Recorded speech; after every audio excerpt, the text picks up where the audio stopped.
Willkommen dans le Taureau. On se retrouve aujourd'hui avec Nagy pour parler de la Bundesliga à la surprise générale.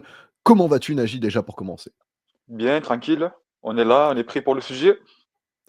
Eh ben, après une petite absence du Taureau Média liée à la trêve internationale, une trêve qu'on ne traite pas trop pour le moment, mais on fera en sorte de faire les efforts pour revenir rapidement pour traiter les événements internationaux. On se donne rendez-vous d'ailleurs au mois de janvier pour la Coupe d'Afrique des Nations au Maroc, qui promet d'être très intéressante. Mais en attendant l'actualité internationale, je vous propose que l'on vienne sur un sujet qui, pour moi, est d'actualité, le retour en force de Rasenball Leipzig. Justement, comment expliquer le retour en forme de cette équipe? Bah, tout d'abord, avec beaucoup de changements. Et pour parler des changements, bah, Nagy, je te laisse Ouais, m'expliquer bah, quels ont été les grands changements de Leipzig depuis le début de l'année 2025, avec bah, les départs phares de certaines personnes et des nouvelles exactement. arrivées qui bah, sont plus qu'au rendez-vous en ce début de saison. Totalement, totalement. Déjà, c'est une surprise pour beaucoup de gens que le club soit de retour aussi vite en haut tableau. Parce que comme tu l'as dit, quand même, il y a eu beaucoup de départs et beaucoup de gros joueurs. C'était des cadres du club, c'était des joueurs réputés, qui avaient une grosse réputation. Comme tu l'as dit, il y a eu le départ de Sesko pour Manchester United. C'était l'attaquant fort, c'était le striker. Il est parti. Il y a Xavi Simons aussi qui est parti du côté de Tottenham. Pareil pour un gros billet. Tu as Openda aussi qui est parti. Ça veut dire que finalement, tu perds limite, tu perds tout ton attaque, hein, tu perds tous tes joueurs offensifs. Tu as perdu les trois de devant. Après ça, tu perds aussi le coach. Le coach qui est parti aussi. Qui était Il là fallait, depuis plusieurs saisons, Marco Rose pour oui, le coup. Marco Rose, voilà, il fallait qu'il parte parce que c'était la saison de trop. Moi, personnellement, je devrais même virer avant la fin de saison.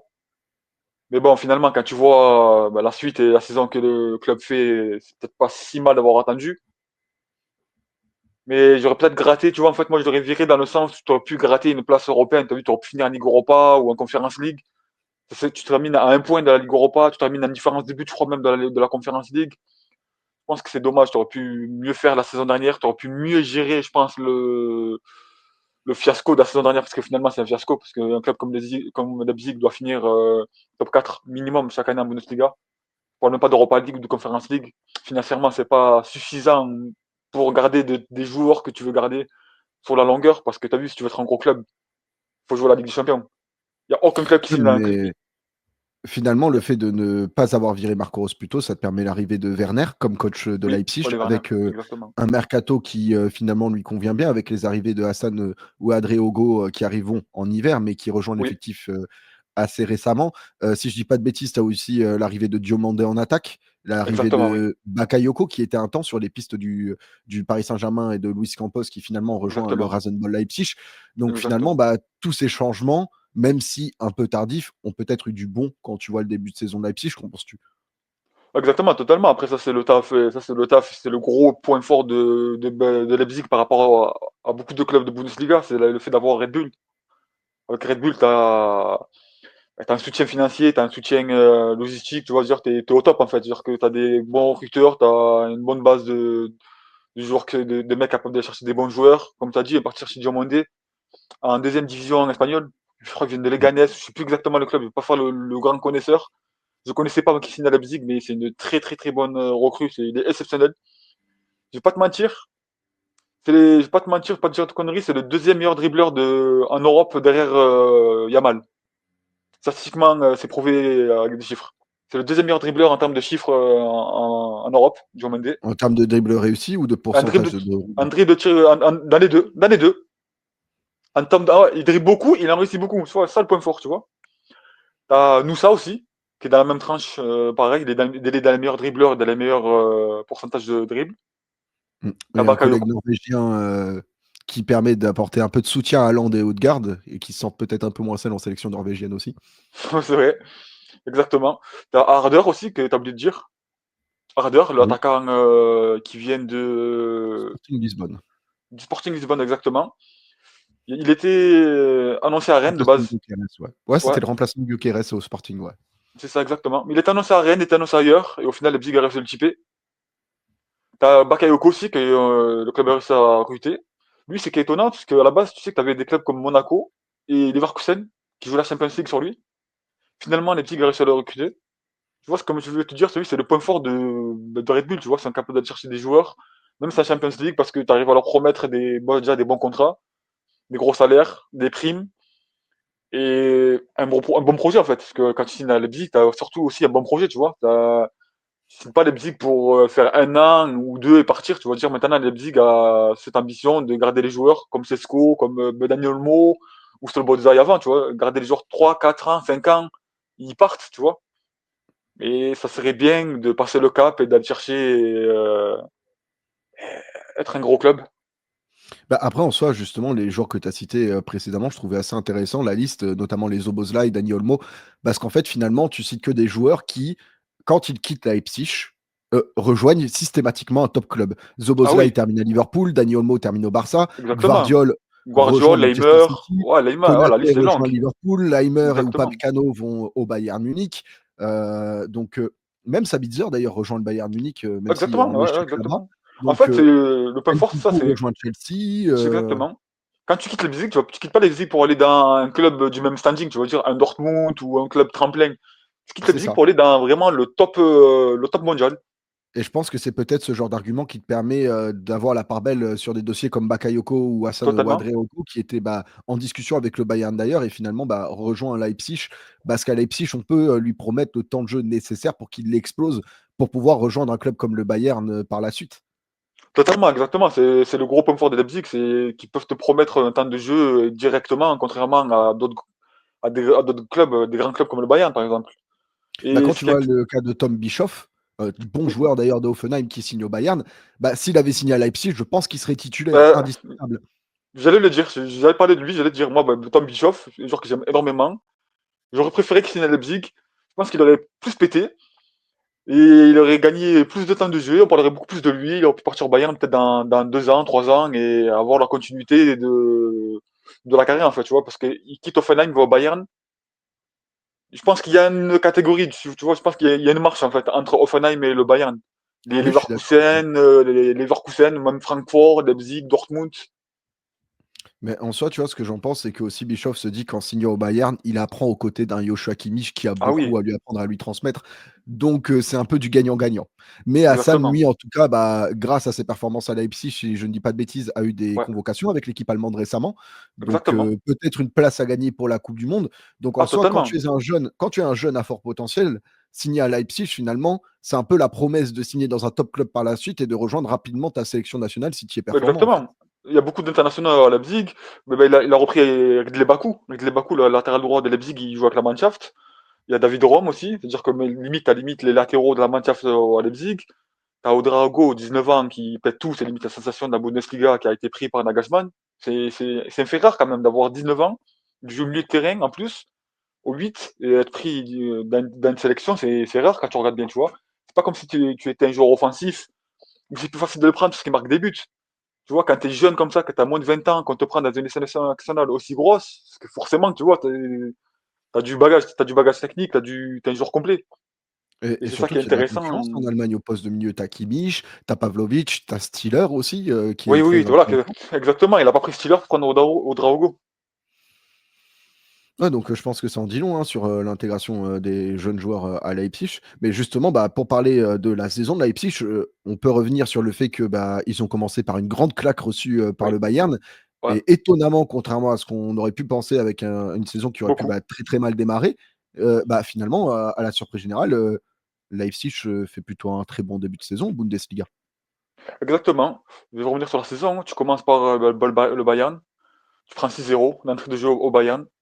Après, moi, c'est un truc que j'aime souvent dire. C'est le plus gros. Comment dire? Le plus gros malheur que tu puisses avoir, c'est de tomber le Bayern sur la première journée, tu vas dire. Parce que c'est vraiment le match où le Bayern est montré qui c'est le favori, tu vas dire. Ils vont te jouer du début jusqu'à la fin, ils vont vouloir te tabasser. Tu vois, c'est vraiment le match qu'il fallait pas jouer. Mais au final, c'est un mal pour un bien, parce que tu prends le Bayern d'entrée de jeu, tu prends 6-0, il n'y a pas eu match, défaite logique. Mais après ça, tu vois, beaucoup de gens se seraient dit, ouais, ça va être une saison compliquée pour le Bayern, pour Leipzig, ça va être une saison de transition. Et malheureusement, pour beaucoup de gens, parce que c'est pas un club aimé en Allemagne, ben non, ils auraient s'enchaîner les victoires. Il y a eu des victoires, victoires, victoires, victoires. Il y a eu que des victoires jusqu'à Dortmund. Tu as réussi à choper un match nul à Dortmund, qui fait une grosse saison, mine de rien, Dortmund aussi, tu vois, c'est un bon résultat. Et que des victoires. C'est-à-dire qu'après le Bayern, jusqu'au mois de novembre, que des victoires. Jusqu'à Offenheim. Il y a eu un match à Offenheim. Un match un peu plus compliqué où il y avait un peu moins d'envie et où t'as perdu. Ça arrive, tu peux pas enchaîner que des victoires. T'es pas le Bayern, tu vois ce que je veux te dire. Et là, ce week-end, t'as rejoué le Brême, t'as gagné 2-0. T'es solide deuxième, t'as vu, t'es solide deuxième, derrière solide Dauphin, derrière le Bayern. Et franchement, l'avenir s'annonce bien, je trouve. Moi, je pense que le groupe est solide. Le coach fait un bon taf. Il a le bon discours pour motiver les joueurs. Et quand tu regardes Leipzig jouer le week-end, tu te dis, c'est compliqué de perdre en fait, tu vois. Tu te dis pas, ils vont galérer à gagner. Tu te dis vraiment, moi je les regarde chaque week-end, je vais voir tous les matchs. Domicile extérieur, je vais vraiment voir tous les matchs. Et quand je regarde cette équipe, je me dis, c'est très compliqué de les voir perdre. Mmh. Et justement, bah, pour, dernière question, de cette vidéo, quand tu vois le début de saison de Leipzig et l'utilisation des joueurs, Oui. où est-ce que tu vois cette équipe d'ici la fin de saison? Est-ce que le top 4 est de suite envisageable pour toi? Ou est-ce que, bah, comme tu évoquais plus tôt, comme certains l'aimeraient, en tout cas en Bundesliga, on peut peut-être s'attendre à une saison de transition, pour le Rasenball Leipzig? Ben moi, aujourd'hui, il faudrait un top 4 minimum. La Champions League, tu vois. De base, l'objectif, c'est l'Europe. De base, l'objectif des dirigeants, c'est l'Europe. C'est voir moins gros et essayer de se relancer, voir où ce que les joueurs vont emporter, tu vois.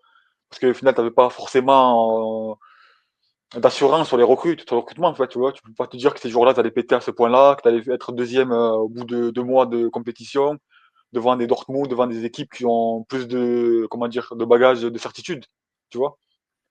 Du coup, finalement, t'es deuxième. Moi, j'espère que le club restera deuxième, le plus proche possible du Bayern, tu vois. Parce qu'au final, le plus intéressant pour moi, c'est d'être proche du Bayern, c'est pas finir deuxième et à 20 points du Bayern. Pour moi, ça veut pas dire grand-chose. C'est comme finir cinquième ailleurs, tu vois ce que je veux te dire. Du coup, oui, l'objectif, c'est de finir top 4. Ce serait vraiment une très bonne chose. Après, je pense qu'il y aura deux Leipzig, tu vois. Là, c'est un Leipzig en mode c'est un Coupe d'Europe. Du coup, tu joues que le week-end, tu as le temps de préparer tes matchs. Tu vois, c'est-à-dire que tu as toute la semaine de préparer ton match. De temps en temps, tu as des matchs de Pokal, de Coupe d'Allemagne. Le tirage est tellement tranquille que tu peux te permettre de faire tourner. Du coup, tu vois, tu te focuses vraiment que sur le championnat. C'est un avantage qu'a Leipzig aussi cette année par rapport à la concurrence, par rapport à Dortmund, par rapport à Leverkusen, par rapport à Francfort, par rapport à Stuttgart et toute la concurrence, en fait, tu vois. Parce que eux, ces clubs-là, ils jouent l'Europe, ils jouent la Champions League, ils jouent l'Europa League, c'est-à-dire qu'ils se fatiguent la semaine pendant que toi, tu te concentres que sur le championnat. Du coup, c'est un gros avantage que Leipzig a cette saison. Du coup, je pense qu'il faut vraiment forcer sur ça et pour moi, c'est pour ça qu'il faut finir deuxième, tu vois.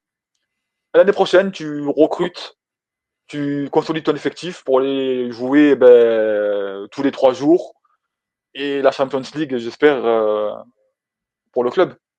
Mmh. Et éviter, un même niveau, que la saison dernière en Champions League qui a été vraiment Exactement, exactement. catastrophique, et la pire saison de Leipzig en Europe d'ailleurs, si je peux Oui, me permettre. c'est la pire, oui, mais c'est la pire saison. Je vais te reprendre sur ça, je vais finir sur ça. C'est la pire saison de l'histoire de Leipzig en Bundesliga, même s'il n'y a pas 40 saisons, mais c'est la pire saison. Mais le club a travaillé, le staff a Efficacement. travaillé, ouais, exactement, Klopp et tout a travaillé sur ça pour pas reproduire de telles saisons, en restructurant tout le club de A à Z. Même la masse salariale, tu vas dire, elle a été retravaillée. Il y aura plus de gros salaires comme ils ont pu le faire avec Xavi Simons à 13 millions ou Timo Werner là qui risque de partir cet hiver à 10 millions. Oui, parce que Timo Werner touche 10 millions par an quand même, faut s'en rendre compte, tu vois. Mmh. La masse salariale était devenue trop haute, tu vas dire, tu donnais des 10 millions par-ci, des 10 millions par-là, des 12 millions. Xavi Simons, c'était à 13 millions. Du coup, maintenant, ça a été restructuré, mais comme le PSG, tu vas dire, ils ont pris l'exemple du PSG, c'est que tu as une limitation de salaire, mais tu Mmh. as des primes de performance. Si tu performes, si tu marques des buts, si tu fais des enchaînements de matchs, tu as des primes et ton salaire il peut augmenter à 7 millions, 8 millions, etc. Tu vois ce que je veux te dire? Bah, vu Mais que tu tout a parles été de Leipzig retravaillé. et du PSG, si ton club pouvait éviter, d'aller sur Ibrahim Baye et Mathys Janjal tous les 2 en fin de contrat, ça m'arrangerait. Mais en tout cas, pour ceux qui regardent, la vidéo, n'hésitez pas à nous donner votre avis sur le projet de Leipzig. Est-ce que pour vous, bah, cette équipe, est redevenue séduisante avec les joueurs qu'elle a recrutés cet été? Quelle est votre pépite de Leipzig préférée d'ailleurs, cette saison? N'hésitez pas à nous donner vos avis dans les commentaires et n'hésitez surtout pas à liker cette vidéo si elle vous a plu et à vous abonner si vous voulez Merci. plus de contenu sur la Bundesliga. Merci à toi Najid d'avoir été là. Il n'y a pas Merci de à vous souci. d'avoir été avec nous et sur ce, Merci à les très, gars. très vite. Bye.